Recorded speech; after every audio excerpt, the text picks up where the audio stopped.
Comment cela se passe-t-il lorsqu'un réserviste opérationnel est blessé en service? Juste quelques conseils rapides. La nature des dommages corporels engendrés par un accident en service peut être de nature plus ou moins grave. Il peut s'agir d'une égratignure, d'un petit bobo, on va voir le médecin, éventuellement un petit point de suture, mais ça peut dériver sur quelque chose de nettement plus grave, même si c'est relativement exceptionnel.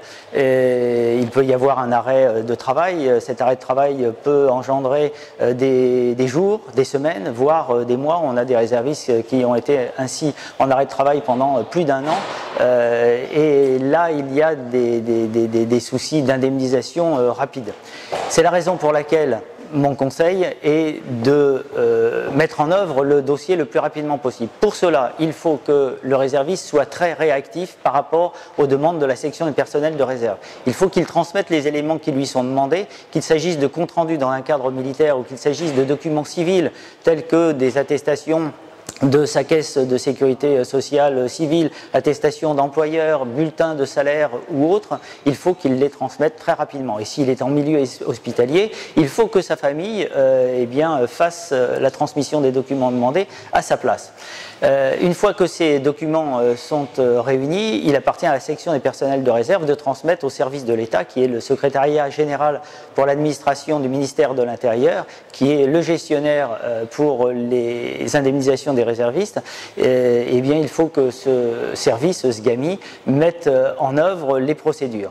Et à ce moment-là, il doit pouvoir être indemnisé rapidement. En tout état de cause, quoi qu'il se passe, quelles que soient les difficultés rencontrées, il est absolument indispensable qu'il y ait la meilleure coordination entre le réserviste victime et les services, les gestionnaires du secrétariat général du ministère de l'Intérieur et avec la coordination de la section du personnel de réserve.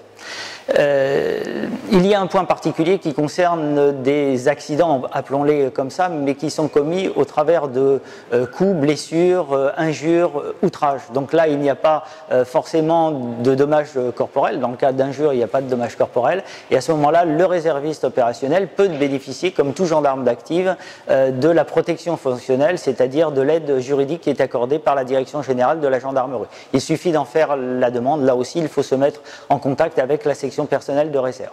Le dernier point concerne les pensions militaires d'invalidité. Le réserviste opérationnel, comme tout militaire, a droit à la pension militaire d'invalidité, mais je dirais il est urgent d'attendre. Il n'est pas nécessaire de faire une demande de pension militaire d'invalidité tout de suite après connaissance de l'accident, puisque dans la plupart des cas, de toute façon, le réserviste n'atteindra pas, et heureusement, le taux minimum d'invalidité qui est requis pour percevoir une pension d'invalidité.